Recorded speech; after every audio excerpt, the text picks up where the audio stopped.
Philippe Tremblay, bonjour. Bonjour. Vous êtes conseiller juridique senior à Avocats sans frontières Canada. Quel est le travail qui est fait Avocats sans frontières Canada? Avocats sans frontières Canada est une ONG internationale basée au Canada qui œuvre au renforcement de l'accès à la justice pour les victimes de violations graves des droits humains à travers le renforcement de la représentation juridique. Et nous faisons ce travail dans différents pays en soutien à des avocats, des avocates de ces pays qui font le travail de représentation devant les tribunaux et aussi en soutien des ONG, des organisations de la société civile qui accompagnent les victimes. Ah, ok. Donc, c'est pourquoi Avocats sans frontières participe au projet Tumaini qui venait d'être lancé le 2 septembre 2022 à Bukavu en collaboration avec la Fondation Panzi. Exactement. Donc, nous avons répondu à l'appel de l'unité de santé internationale de l'Université de Montréal qui avait accueilli déjà en 2009 le docteur Mukwege à l'université, qui lui avait remis un doctorat honorifique. Et ce fut le début de leur relation avec la Fondation Panzi. Et l'Université de Montréal cherche à appuyer la Fondation Panzi et son modèle holistique de défense des femmes victimes de violations, de violences basées sur le genre, et notamment pour ce qui est du pilier juridique qui est pris en charge par la clinique juridique de la Fondation Panzi. On nous a demandé d'appuyer la clinique juridique et de travailler à son renforcement. Alors, quelle est la particularité du travail que vous allez faire avec la Fondation Panzi? Parce qu'il y a déjà beaucoup de partenaires qui appuient la Fondation Panzi. Effectivement, depuis que nous sommes ici, nous nous apercevons à quel point la Fondation Panzi rayonne à travers le monde et compte déjà de multiples collaborations. C'est d'ailleurs pour ça que nous sommes ici cette semaine, donc pour bien comprendre le travail qui est fait, pouvoir identifier les besoins. Essentiellement, notre ambition est d'aider la clinique juridique à décentraliser son action à travers 4 territoires du Sud Kivu, donc en appui aux points de service de la clinique juridique qui sont déjà présents dans ces territoires. Et nous allons également appuyer le travail de plaidoyer qui est mené par la Fondation Panzi auprès des autorités congolaises, auprès de la population congolaise, toujours dans l'espoir de contribuer à un meilleur respect des droits des femmes et à une meilleure protection contre les violences basées sur le genre. Alors, parlons justement de ce travail des plaidoyers depuis quelques années déjà. Le docteur Denis Mukwege, il plaide pour la mise en œuvre d'une justice transitionnelle. À quel niveau Avocats sans frontières peut intervenir pour effectivement que cette justice transitionnelle soit effective ici en République démocratique du Congo? Avocats sans frontières Canada intervient dans différents contextes à travers le monde, dans des pays qui ont également traversé des épisodes de conflits armés, de tensions internes très importantes, et des États qui ont choisi de suivre précisément la voie de la justice transitionnelle et qui ont mis sur pied des mécanismes à cette fin. Comme par exemple au Mali, où nous avons appuyé, nous continuons d'appuyer le travail de la Commission de vérité, justice et réconciliation.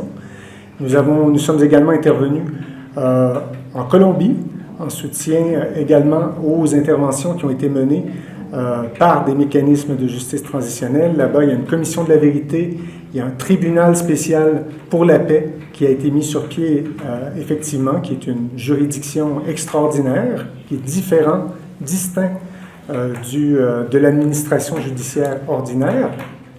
Je parle de ces exemples parce que ce sont des points de comparaison qui pourraient être intéressants pour les parties prenantes, pour les gens de la société civile, pour les autorités congolaises, si le Congo choisissait la voie de la justice transitionnelle.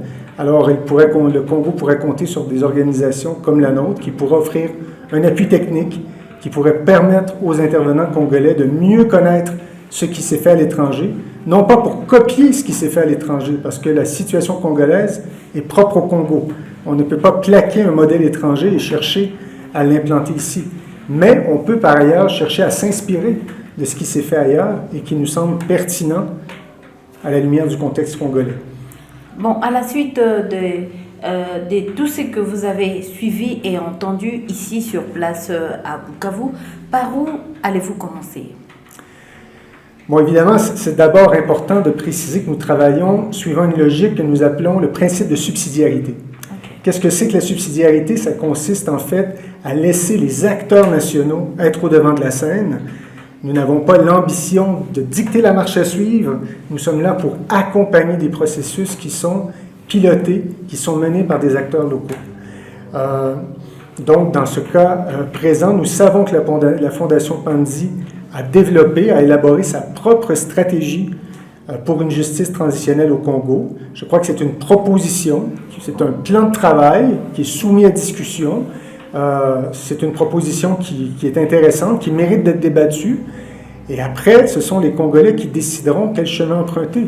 La justice transitionnelle, c'est une entreprise complexe qui peut s'échelonner sur de nombreuses années, mais à notre avis, c'est quand même une avenue qui permet à toute société qui a vécu des traumatismes aussi importants que ceux qu'a vécu le Congo de tourner la page et de regarder vers l'avenir.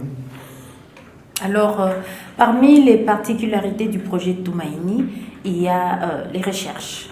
Comment ça va se passer, les recherches, et quel est l'objectif poursuivi à travers ces recherches qui seront faites? Je crois que l'objectif, c'est de systématiser la pratique, de dégager donc des modèles d'intervention en s'inspirant de l'expérience très particulière de la Fondation Panzi. Je crois que la société congolaise et le Sud Kivu en particulier a toutes les raisons d'être fiers de cette expérience qui a été initiée par le docteur Mukwege et son équipe. La Fondation Panzi propose un modèle de prise en charge des victimes de violences sexuelles qui est vraiment complet. On parle d'un accompagnement médical, psychosocial, socio-économique et juridique. Donc, c'est un modèle dont d'autres pays auront probablement envie de s'inspirer. Donc, par la recherche, on va chercher à bonifier davantage le travail qui est déjà entrepris. En ce qui nous concerne, chez Avocats sans frontières, notre ambition consiste à travailler sur des outils, à développer des modules de formation qui pourront, une fois que nous aurons terminé notre travail, être utilisés, être bonifiés, être mis à jour par les intervenants congolais, par les avocats, les juristes, les parajuristes congolais, toujours à l'avantage des victimes. Est-ce que, revenons sur la justice transitionnelle, vous pensez qu'il est important pour la République démocratique du Congo de mettre en œuvre un processus de justice transitionnelle?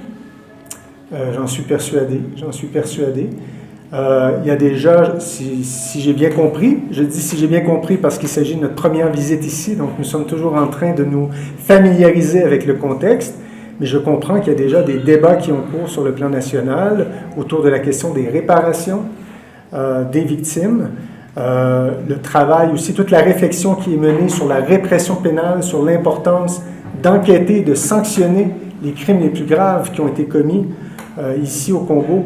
C'est important parce que, comme le disait le docteur Mukwege lui-même, il n'y a pas de paix sans justice.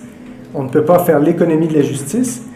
Et l'autre avenue, qui est celle de la commission de la vérité, est également, à mon sens, importante. Elle permettra de dégager une lecture commune des événements qui ont émaillé l'histoire récente, l'histoire du Congo depuis l'indépendance, et qui permettront, espérons-le, aux Congolais, aux Congolaises, par la suite, encore une fois, de tourner la page. Il ne s'agit pas, mais il faut quand même que ce travail ne soit pas une discussion qui n'intéresse que des juristes, que des experts, que des politiciens. C'est important d'associer la population, d'associer la société civile à toutes ces discussions si on veut que l'exercice soit jugé légitime et permette véritablement d'atteindre la réconciliation. Et quel est le processus pour atteindre la justice transitionnelle? Parce qu'il nous semble que c'est le docteur Mukwege qui s'est lancé. Il y a quelques membres de la société, quelques acteurs de la société civile qui les rejoignent. Mais ça se passe comment? Bon, évidemment, je ne veux pas parler au nom du docteur Mukwege. Mon impression est que le docteur Mukwege, il a mis sur la table une proposition qui, comme je le disais plus tôt, a énormément de valeur, mérite d'être débattu. Après, il faudra que le gouvernement congolais, dans l'exercice de sa souveraineté, adopte une politique nationale, une feuille de route que le gouvernement indique la marche à suivre pour justement pouvoir laisser toute la place aux forces vives de la nation pour qu'elles puissent dialoguer, pour qu'elles puissent se lancer dans cette justice transitionnelle. Cette justice transitionnelle, il faudra parler des réparations, il faudra parler des mécanismes de justice pénale qui seraient jugés les plus appropriés pour enquêter sur les cas les plus emblématiques de violation des droits de l'homme et des droits de la femme qui ont été commises dans le cadre du conflit armé, et peut-être donc de mener à également un exercice de recherche de la vérité historique. Donc la politique nationale de justice transitionnelle me semble être une étape importante parce que c'est précisément cette politique qui va fixer la marche à suivre. Et ensuite, les partenaires internationaux, comme Avocats sans frontières Canada, comme d'autres partenaires de bonne volonté, pourront appuyer cette démarche. Il appartient d'abord aux Congolais de prendre les décisions. Donc la balle est dans le camp des Congolais, précisément du gouvernement congolais. Au bout du compte, même si il est important que la société civile ait son mot à dire, puisse se prononcer, puisse faire des propositions, il n'en demeure pas moins qu'il faut que l'État congolais prenne la décision et mette en œuvre le cadre législatif qui permettra d'avancer. En attendant, on peut tout à fait consulter la population. Il y a des démarches de sensibilisation qui m'apparaissent importantes et qui peuvent démarrer dès maintenant. D'ailleurs, la proposition du Dr Mukwege, elle a été publiée, elle a été rendue publique l'année dernière. Je crois qu'elle a déjà fait l'objet de discussions dans différents espaces. Ce travail doit se poursuivre, le dialogue doit se poursuivre, mais l'État devra mettre la main à la pâte. Dernière question, que représente le Dr Mukwege pour vous en tant que conseiller juridique senior à Avocats sans frontières? C'est véritablement une source d'espoir, une inspiration incroyable. J'ai eu la chance de le rencontrer depuis mon arrivée. C'est quelqu'un dont l'engagement ne fait absolument aucun doute. C'est quelqu'un aussi qui travaille avec acharnement, qui croit en l'importance de la mission. Et c'est quelqu'un qui est également désintéressé. Ce n'est pas quelqu'un qui cherche à voir les projecteurs braqués sur lui et qui revient constamment aux victimes, qui parle des victimes et qui s'efface devant la souffrance des victimes. À mon sens, c'est tout à fait admirable. Puis j'ose espérer que le docteur Mukwege sera une source d'inspiration pour les générations à venir. Alors, des intellectuels lui proposent de postuler à la présidentielle de 2023. Qu'est-ce que vous en pensez? C'est véritablement le docteur Mukwege qui sera en mesure de répondre à votre question. Je crois que ce serait très présomptueux de ma part, qui vient du Canada, qui est arrivé en RDC depuis quelques jours à peine, de me prononcer sur la chose. Je crois que le docteur Mukwege, que ce soit à l'intérieur de l'arène politique ou à l'extérieur de l'arène politique, sera tout à fait en mesure d'apporter une contribution importante à l'avancement de la société congolaise. Pour le reste, cette question lui appartient. Alors, Philippe Tremblay, la Radio Sven vous remercie. Merci à vous. Merci aux téléspectateurs. Merci.